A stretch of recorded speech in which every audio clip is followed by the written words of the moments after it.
다음 소식은 유호정 기자가 준비했죠? 네, 맞습니다. 제가 준비한 두 번째 아이템, 물러나는 문 vs 시작하는 윤입니다. 문재인 대통령의 임기가 2주도 채 남지 않은 상황에서 이 청와대는 떠날 채비에 분주한 모습입니다. 이런 가운데 탁현민 청와대 의전비서관이 문재인 대통령을 퇴임 후 걸고 넘어지면 물어버리겠다, 이런 발언을 했는데요. 어떤 맥락에서 나온 발언인지 직접 들어보시죠.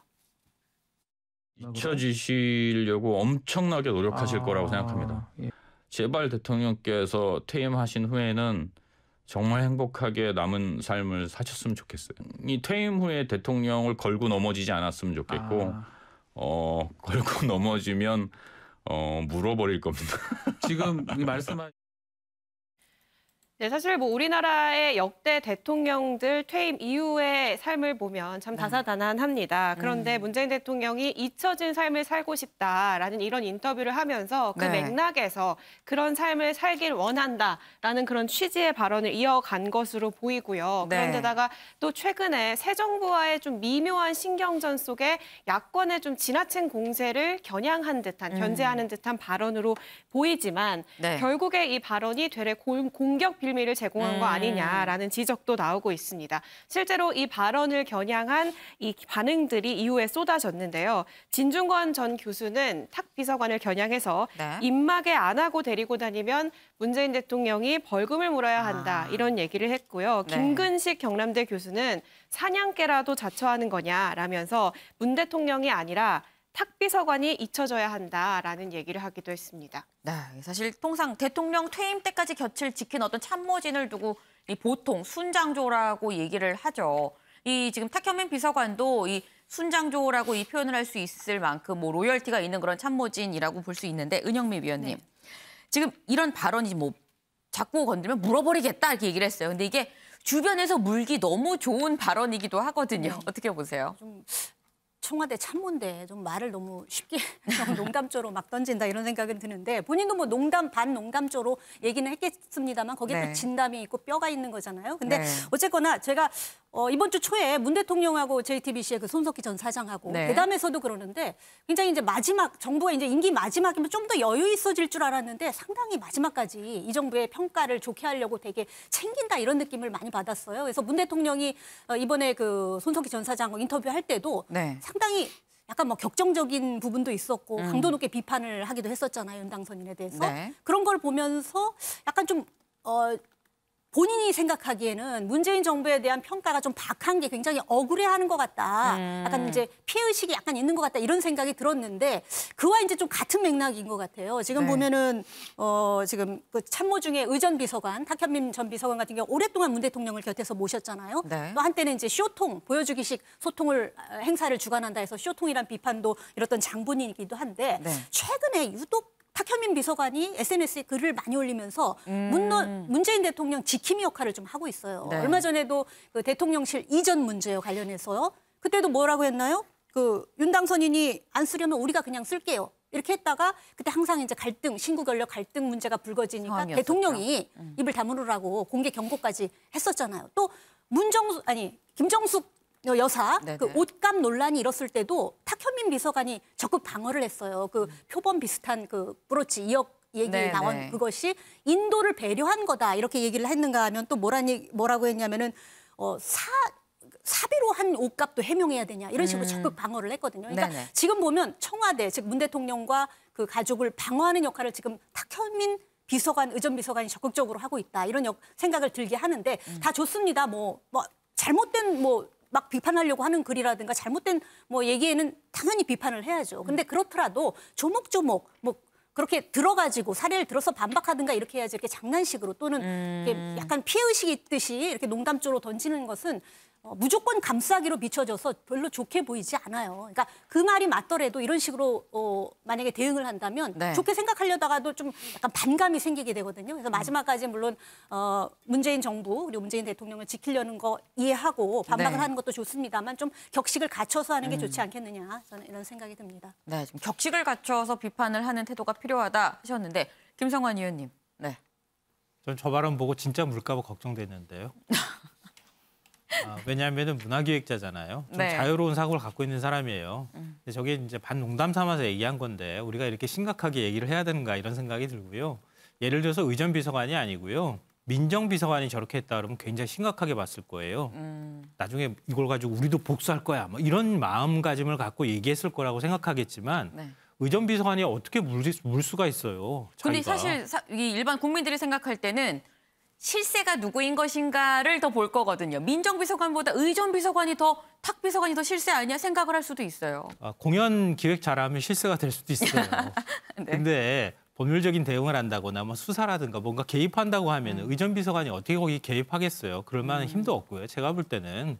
그러니까 그 화자의 네. 위치라든가 이런 것들을 보면서 그 사람의 말이 어떤 컨텍스트를 갖고 있느냐, 행간을 갖고 있느냐를 우리가 들여다봐야 하는데 의전비서관이 저렇게 말하는 거는 저 앞서 말씀드렸던 것처럼 진짜로 물 것 같다. 쫓아가가지고 그게 걱정된다. 이 정도로 이해하시면 어떨까 싶은데요. 네, 알겠습니다. 지금 문 대통령 본인도 그렇고요. 이 주변 어떤 참모진도 그렇고 어쨌거나 지금 이 나오는 발언들 그리고 행동들 이게 다 지금 퇴임일 뭐 5월 10일을 기준으로 좀 뚜벅뚜벅 좀 걸어가는 것 같다라는 생각이 드는데 지금 류호정 기자 광화문에 이 퇴임하는 문 대통령 관련한 광고가 걸렸다고요. 네, 맞습니다. 광화문 그리고 강남역 빌딩에 각각 이 퇴임을 앞둔 광고가 걸린 상황입니다. 네. 문 대통령 그리고 문 대통령 부부의 사진과 함께 5번의 봄 고맙습니다라는 문구가 공통적으로 적혀 있는 광고인데요. 네. 이 해당 지역 일대의 전광판 광고 비용이 최소 1,000만 원. 최소 1,000만 원이요? 네, 최대 억대까지도 오, 이른다고 합니다. 네. 그런데 이번 비용은 전액 지지자들의 자발적인 모금으로 마련된 상황입니다. 그렇군요. 이 5번의 봄 고맙습니다. 지금 퇴임을 앞두고 이 문 대통령 어떤 지지자들이 지금 한 것 같은데 그런데 사실 문 대통령 광고가 이번이 처음은 아니에요. 네, 맞습니다. 이 문 대통령 취임 후에 첫 생일이었던 지난 2018년 1월 미국 뉴욕 타임스퀘어에도 광고에 2분 30초짜리 광고가 실리기도 했습니다. 생일 축하 광고였는데요. 네. 그리고 또 옆에 보이는 이 서울 지하철 역사에도 마찬가지로 생일 광고가 걸린 바 있습니다. 당시 이 지하철 광고를 두고는 좀 논란이 일기도 했는데요. 네. 일부 시민들이 공공기관의 정치적 중립성을 해치는 광고다라는 지적을 했고요. 이후에 결국 서울교통공사가 특정 정치인을 알리거나 종교나 이념을 홍보하는 광고를 금지하는 내용의 심의 기준을 만드는 일도 생기기도 했습니다. 아. 재작년에도 광주 지하철역에 문재인 대통령의 생일을 축하하는 광고가 걸린 바 있습니다. 그런데 그렇군요. 당시에도 정치적 중립을 훼손한다는 이유로 금방 철거가 된 바 있습니다. 그렇군요. 이게 정치적 중립을 이유로 이게 철거가 됐다고 한다면 지금 5개 전광판 광고도 사실 철거가 될 가능성도 있어 보이기도 합니다. 네. 그런데 사실 지하철 광고의 경우에는 공공기관이기 때문에 그런 심의 기준이 조금 더 강하게 작용하는 거고요. 네. 이런 사설 광고 같은 경우에는 좀 규제 없이 비교적 조금 더 편하게 광고가 걸리고 있는 것으로 보입니다. 이번 지지자들 역시 네. 서울 지하철에도 광고를 신청을 했다고 해요. 그런데 아직까지 답변을 받지 못했다라는 이런 글을 올리기도 했는데 네. 아마 이 심의 기준에 걸려서 이 광고가 시작되지 못한 것으로 추정이 되고 있습니다. 그렇군요. 이 5개 전광판에 뭐 뉴욕 타임스퀘어에 지금 이 대통령 현직 대통령의 어떤 광고가 걸리는 게 저 사실 이런 광고는 무슨 케이팝 아이돌들의 뭐 생일 축하해요, 뭐 해피 버스데이 뭐 이런 게 걸린 거는 봤는데 대통령 광고가 걸린 게 좀 이 눈에 띄긴 합니다. 김성환 의원님. 사실 이런 것들 모든 게 결국 팬덤 정치로 이 귀결될 수밖에 없을 것 같아요. 근데 문 대통령 이제 퇴임을 합니다. 네. 퇴임 후에도 이 팬덤은 계속 이어갈 수 있을까요?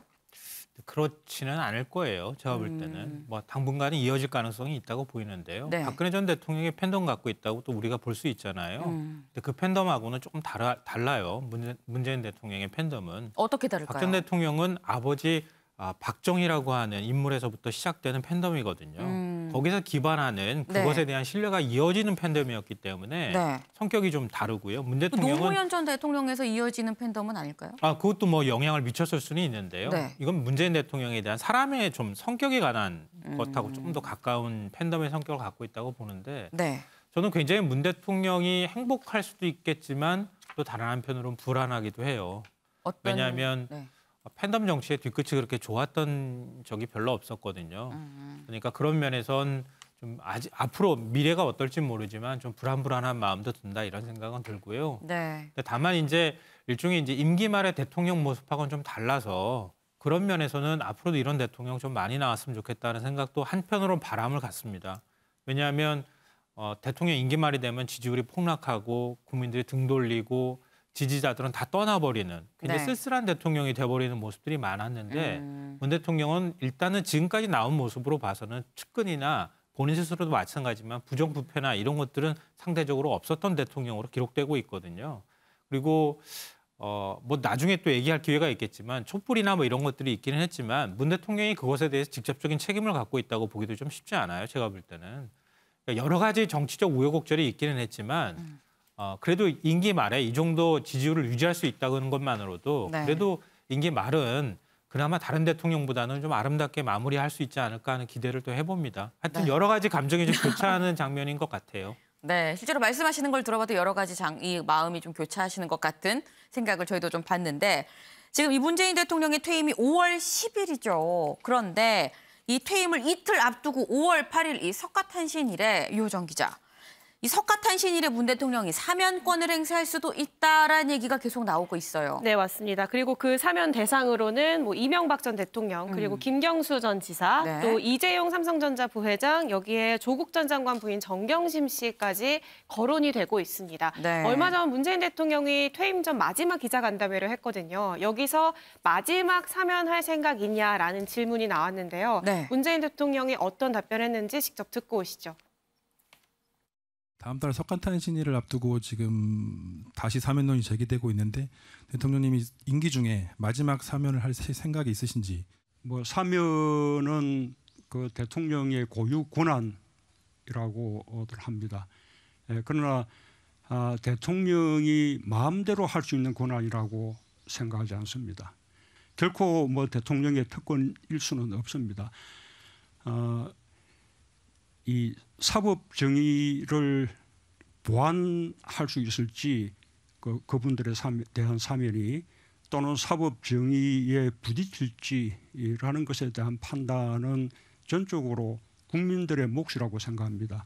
말하자면 국민들의 지지 또는 공감대 여부가 여전히 우리가 따라야 할 판단 기준이라고 생각합니다. 네, 이렇게 원론적인 답변을 하긴 했습니다만 이 박근혜 전 사면 때에도 문재인 대통령이 했던 얘기가 국민적 공감대, 국민적 지지 이런 부분이었습니다. 맞아요. 그래서 이후에도 가능성에 대해서 계속 보도가 나오고 있고요. 일부 언론에서는 결국에 문재인 대통령이 5월 8일 이 석가탄신일 사면의 이 가능성에 좀 마음을 정해둔 상황 아니냐, 뭐 이런 얘기도 나오고 있고 구체적으로 뭐 사면 대상자의 구체적인 자료를 살펴보고 있다 이런 보도도 나오고 있거든요. 네. 그런데 일단 청와대 측은 정해진 바 없다, 알려진 바 없다라는 반응으로 일관을 하고 있는 상황입니다. 네, 지금 거론되는 사면 대상이 여러 됩니다. 지금 보면 이명박 전 대통령, 김경수 전 지사, 그리고 이 정경심 교수, 뭐 이재용 삼성전자 부회장 지금 굉장히 여러 명의 얘기가 나오고 있는데 김성환 의원님, 이 중에 사면 가능성이 50% 이상 그래도 된다고 보는 분 몇 명이나 될까요? 누가 있을까요? 저는 다 50% 이하인 것 같은데요. 아, 다 50% 이하. 예. 그러니까 사실 사면을 고민하고 있는 것 같긴 해요. 네. 말하는 걸 보니까. 네. 근데 뭐 조언을 하자면 문 대통령이 임기 말 퇴임하기 전에 좀 아름답게 퇴임하기 위해서는 사면을 안 하는 게 낫겠다. 국민들 가운데 동의하지 못하는 인물들이 각자 다르겠지만 동의하지 않는 사면일 가능성이 더 많다고 생각해요. 문 대통령이 아마 그걸 두고 굉장히 고심에 빠져 있을 것 같다. 네. 이런 생각은 하는데요. 네. 왜 고심에 제가 빠져 있을 것 같다고 생각하냐 하면은 문 대통령 주변에서 봤던 사람들 얘기를 보면 네. 독하지 못한 사람이에요. 문 대통령이. 네. 정치인 가운데 좀 독하지 못한 정치인이라고들 많이 얘기해요. 그러니까 정책을 추진할 때도 마찬가지였고요. 물론 반대 편에서 볼 때는 막 막무가내로 밀어붙였다 이렇게 얘기하겠지만 또 다른 편에서 봤을 때는 참 이른바 순딩순딩하다 그래야 되나요? 네. 독하게 뭔가 밀어붙이는 맛이 없었기 때문에 지지층을 많이 잃어버렸다 이런 얘기들도 하거든요. 그런 면에서 과연 사면 결정을 할 때 마지막으로 뭔가 확 결정을 해버릴 수 있을까?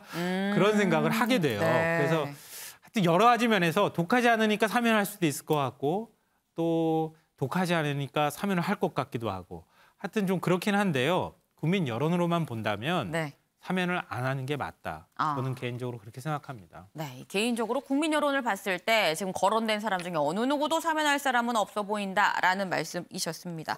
이 떠나는 사람이 있으면 또 그 떠나는 자리를 또 채우는 사람이 있죠. 이 문재인 대통령이 떠난 자리 결국 윤석열 당선인이 돌아와서 이제 임기를 시작하게 될 텐데 유호정 기자, 윤 당선인이 요즘 전국을 돌고 있습니다. 오늘은 충청을 갔어요. 네, 맞습니다. 영남, 호남 방문에 이어서 이번에 세 번째 지역 행보입니다. 1박 2일 일정으로 이 충남 지역 5개 동시를 방문해서 뭐 기업인, 지역민들의 이야기를 듣고 감사 인사를 전하는 행보이고요. 그리고 어제는 문화예술계 인사를 만나서 오찬을 했어요. 이 자리에는 배우 이정재 씨 그리고 쇼트트랙 선수 최민정 선수도 함께했는데 이들에게 윤석열 당선인이 어떤 얘기했는지 직접 들어보시죠.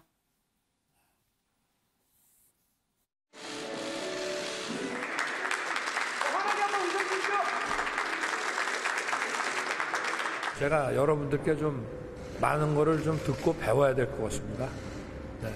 어떻게 해서 이런 자리까지 올라오셨는지 또 체육인이나 또 우리 뮤지션들이나 다 피나게 노력을 하셨을 것 같은데 제가 하루에 연습 몇 시간씩 했는지 그거 좀 물어보려고 동계올림픽 때 우리가 좀 부당한 판정 때문에 되게 국민들이 좀 분노하고 막 이랬는데 아주 우리 최민정 선수가 금메달 딱 따는 바람에 좀 사람들이 그 스트레스 좀 풀고 박수 한번 제가 좀. 네, 이렇게 굉장히 많은 선수들, 배우들과 함께 큰 테이블에서 오찬을 하는 모습을 봤는데요. 좀 네. 어색한 것 같기도 하고 또 그러면서 그 분위기를 풀려는 듯한 발언도 윤 당선인이 하는 모습이었습니다. 사실 배현진 당선인 대변인의 이후 SNS 글도 화제였는데요. 네. 과거에 이정재 씨가 이상형이다라고 밝힌 바 있는데 어제 만남에서 만났는지 이렇게 네. 투샷 셀카를 올리는 모습까지 볼 수 있었습니다. 네. 사실 윤 당선인하고 이정재 씨가 나란히 있으니까 합성한 거 아닌가 하는 생각이 좀 들기도 하고 어색하기도 한데 어쨌거나 이 곧 임기를 시작한 윤석열 당선인 이 지금 열심히 지금 사람들을 만나고 다니고 있죠. 이 윤 당선인과 이제 물러날 문재인 대통령이 만나는 때가 있습니다. 바로 5월 10일 취임식이 아닐까 싶은데 윤 당선인한테는 취임식이고 문 대통령한테 이임식이 되겠죠. 이 네. 취임식에 윤 당선인이 박 전 대통령을 또 초대를 했어요. 근데 박 전 대통령이 오겠다라고 얘기를 했단 말이에요. 네, 어제 확답이 왔다라는 소식이 네. 전해졌습니다. 이렇게 되면 문재인 대통령과 박근혜 전 대통령이 만나는 게 약 6년 7개월 만인데요. 네. 이 두 사람의 만남에도 굉장히 관심이 쏠리고 있는 상황이고요. 이 박수선 취임준비위원장이 이 박근혜 전 대통령의 초청장을 직접 전달을 하고 답변을 받았다고 하는데 직접 어떤 얘기 했는지 들어보시죠. 어제 저는 대구에 있는 박근혜 전 대통령 사저를 방문해서 윤석열 당선인의 친필 대통령 취임식 초청장을 직접 박근혜 전 대통령께 전달을 해드렸습니다. 박 전 대통령께서는 서울까지 3시간 이상 장거리 이동이 현재 건강 상태로 봐서는 무리가 되지 않을까 염려스럽기는 하지만 지난번 당선인께 건강이 회복되면 취임식에 참석하겠다고 말씀을 드린 만큼 운동과 재활 치료를 열심히 해서 이번 취임식에 참석하도록 하겠다 하는 말씀을 주셨습니다. 네, 건강에 염려가 되지만 이 최대한 재활을 열심히 해서 참석하겠다라는 박 전 대통령의 확답을 받았다라는 소식까지 전해줬고요. 다만 네. 지난 대선에서 윤 당선인의 경쟁자였던 이 유승민 전 의원이나 이재명 전 경기지사는 초청하지 않는 것으로 잠정 결론을 내렸다고 전했습니다. 그렇군요. 은영미 위원님. 지금 취임식 때 박근혜 전 대통령이랑 문재인 대통령이 나란히 옆에 앉는다고 하는데 사실 두 사람의 사이가 뭐 일반적인 전현희 대통령 사이가 아니잖아요. 그렇죠. 만나서 무슨 얘기를 할까요? 근데 문 대통령이 어떻게 보면 박 전 대통령을 감옥에 보낸 사람이자 또 사면을 시킨 사람이거든요. 작년에 24일 날 네. 크리스마스 이브 특사를 했을 때 네. 박 전 대통령이 그때 메시지를 유영하 변호사를 통해 냈는데 저는 그때 이제 유심히 봤거든요. 뭐라고 얘기할까. 그래 봤는데 문재인 대통령에 대해 감사의 말씀, 감사의 표시를 했었어요 그때. 네. 어쨌든 사면해준 본인을 감옥에 넣었지만 어쨌든 사면해준 사람에 대해서 네. 감사의 표시를 했어요. 그런데 이제 이번에 이제 대구 사저로 내려갈 때도 네. 이제 직접 말씀하셨잖아요, 박 전 대통령이 그때 물론 이제 윤 당선인은 나중에 직접 찾아가기도 했지만 대구 사저로 내려가셨을 때 문 대통령이 청와대 정무비서관을 통해서 난을 보냈어요. 네네. 그렇게 하면서 항상 건강하십시오. 뭐 이런 문구까지 넣은 난을 보냈다고 합니다. 그래서 네. 그런 두 차례의 그런 직접 대면은 안 했지만 그런 걸로 봤을 때 제가 보기에는 취임식 날 두 분이 옆에 앉아서 최소한 웃는 모습은 볼 수 있을 것 같다. 마음의 앙금이 남아는 있겠죠, 당연히. 네. 그러나 최소한 웃는 모습으로 인사를 할 것 같다는 그런 생각은 들고요. 다만 이제 박 전 대통령이 저는 살짝 놀랐던 게 뭐냐면 사실 두문불출할 줄 알았거든요. 건강도 아, 네. 건강이지만 약간 두문불출 알았는데 다소 적극적인 행보를 보이세요. 건강만 아니면 더 적극적인 행보를 보이실 수도 있겠다 이런 생각을 했는데 네. 얼마 전에 유영하 전 변호사의 대구시장 출마 때 후원회장까지 하면서 적극적으로 정치를 물론 이제 개인적인 인연 때문에 그렇지만 개입하는 듯한 모습을 보였는데 네. 다만 박 전 대통령이 앞으로도 뭐 적극적으로 뭐 대외 활동하시는 거 지역사회 발전을 위해서 노력하시는 것까지는 좋은데 네. 이렇게 이제 정치 개입은 안 하셨으면 좋겠고 그런 것들이 오히려 국론을 분열시킬 수 있거든요. 그러니까 좀 그런 사면의 취지를 좀 감안하셔서 앞으로 좀 통합적인 행보 이런 행보를 좀 더 보여주셨으면 좋겠습니다. 네. 김성환 의원님 하실 말씀. 예, 지금 이제 말씀하신 거에 대해서 뭐 전반적인 말씀은 맞다고 생각하는데요. 네. 다만 이제 문 대통령이 박 전 대통령을 구속시킨 당사자는 아니에요. 네. 그러니까 예를 들면 이제 탄핵 촛불을 든 것도 국민이었고요. 그리고 탄핵안 발의를 한 것도 지금 어쩌면 국민의힘 의원들이었어요. 그리고 특검법을 통과시킨 것도 국민의힘 의원들이었어요. 그리고 문 대통령이 취임한 건 2017년 5월이었어요. 박 전 대통령 탄핵 이후였고요. 이미 박 전 대통령은 기소가 된 상태였어요. 그 다음에는 사법부로 공이 넘어가서 사법적인 재판을 받았던 것이지 문 대통령이 억지로 구속시켜서 박 전 대통령을 감옥 생활을 하게 했다고 하는 것은 엄밀하게 보면 맞지 않다. 오히려 그렇게 보면 윤석열 당선인이 더 큰 책임이 있는 거 아닙니까? 특검에서 수사팀장을 했으니까요. 나중에 사면을 했다고 하는 측면에서는 포괄적인 현직 대통령으로서의 책임은 있다. 이렇게 얘기는 할 수 있겠지만 네. 엄밀하게 말하면 좀 그런 책임에서는 좀 자유로운 거 아닌가 이런 생각을 합니다. 네, 알겠습니다.